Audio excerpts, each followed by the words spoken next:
consumption habits. It was a transformation of almost everything about urban life. And a lot of people didn't like the transformation.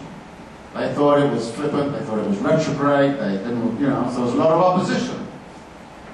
But the boulevards became, fashion places, the new cafes, the new department stores. The whole transformation of the way of life also built a huge demand for new products. The fashion industry, tourism.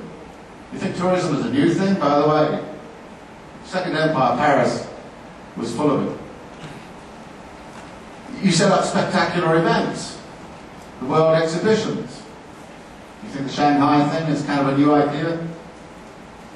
World expositions back then were part and parcel of the game, of changing the way in which people thought about the city, understood the city, and understood what kind of consumption patterns they should be engaged in.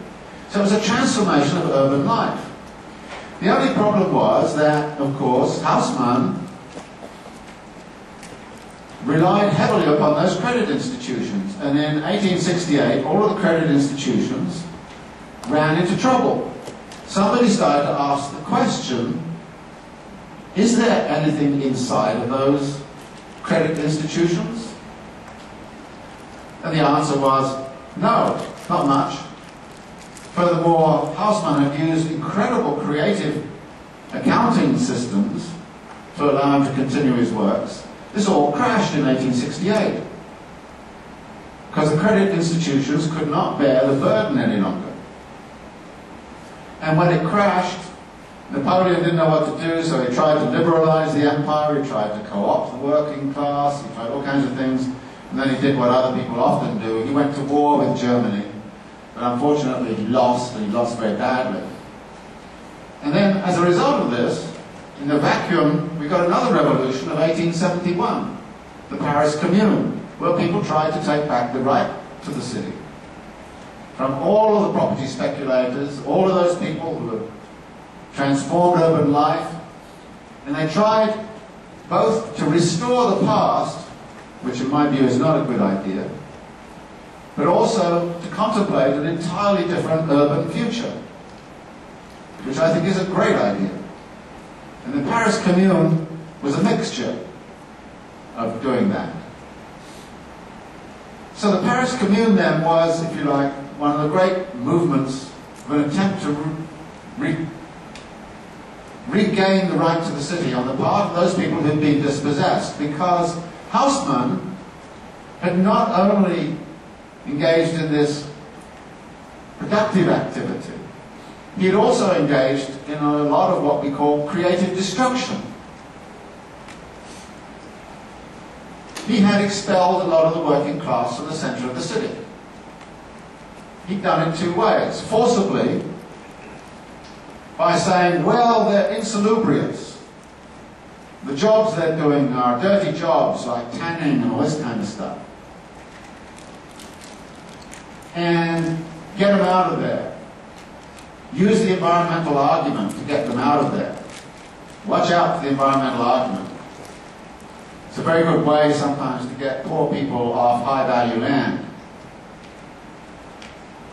So that's what he did. And the working class was outraged that they'd been pushed out of the center of the city and been forced to live on the periphery. So part of what went on in the commune was their attempt to retake the center of the city and make it theirs again.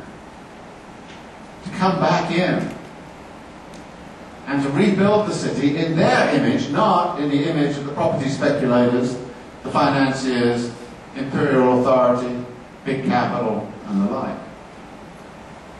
Now, I've gone into this argument at some length because you can go through all sorts of historical incidents in which you will find the same pattern reproduced. There's a written version of this paper where I talk about what happened in the United States after 1945. Suburbanization, Robert Moses, a radical transformation of scale, once again. But again, none of that could have happened without the creation of radically new financial institutions.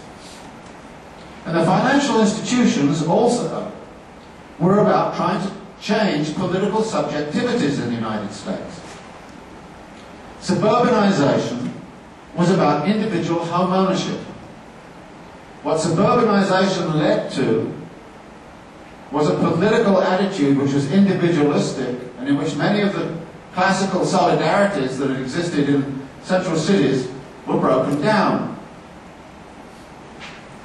And it was well understood that debt-encumbered homeowners don't go on strike.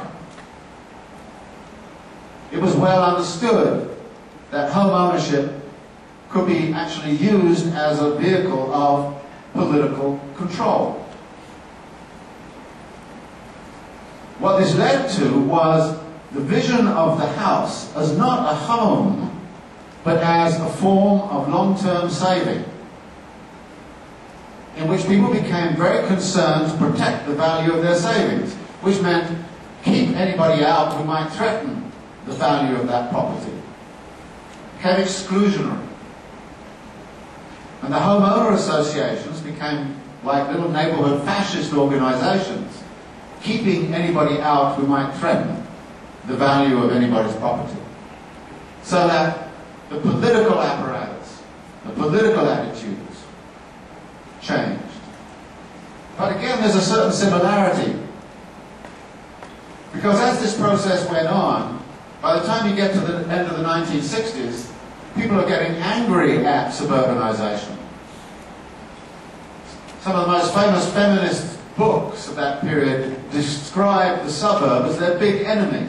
It was an awful lifestyle. They were locked out there with kids in the shopping mall, and a husband who came and mowed the grass on weekends, you know, and it was just awful.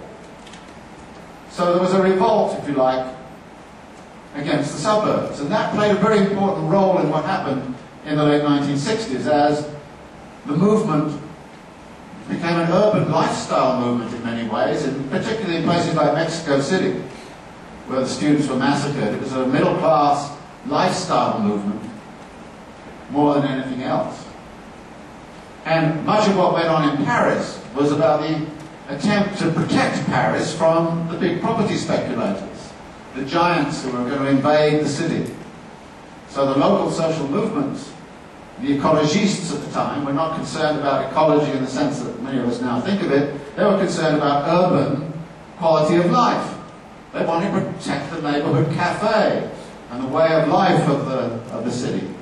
Again, it's part nostalgia, part also a progressive vision of some alternative future. So the 60s was very crucial in this regard, and furthermore, by the time you get to 1970, all of the financial institutions which have underpinned suburbanization in the United States are under stress. And they're going bankrupt.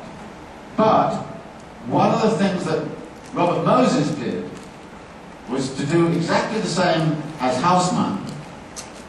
That is, when he looked at New York, he changed the scale at which he thought of it. Now, this has been going on some time, from the Regional Plan Association of the 1920s onwards, but Robert Moses no longer thought about the city, he thought about the metropolitan region. And the re-engineering of the metropolitan region and the change of lifestyle was what actually absorbed the surplus product that capital was producing.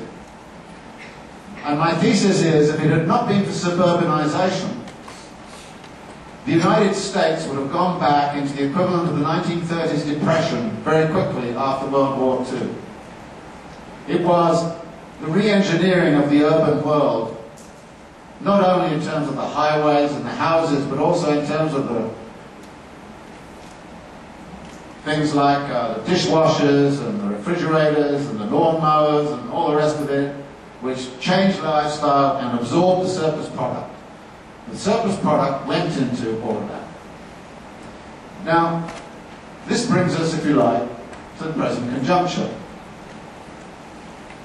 There was a crisis in the 1970s, and it's very interesting to think about in what ways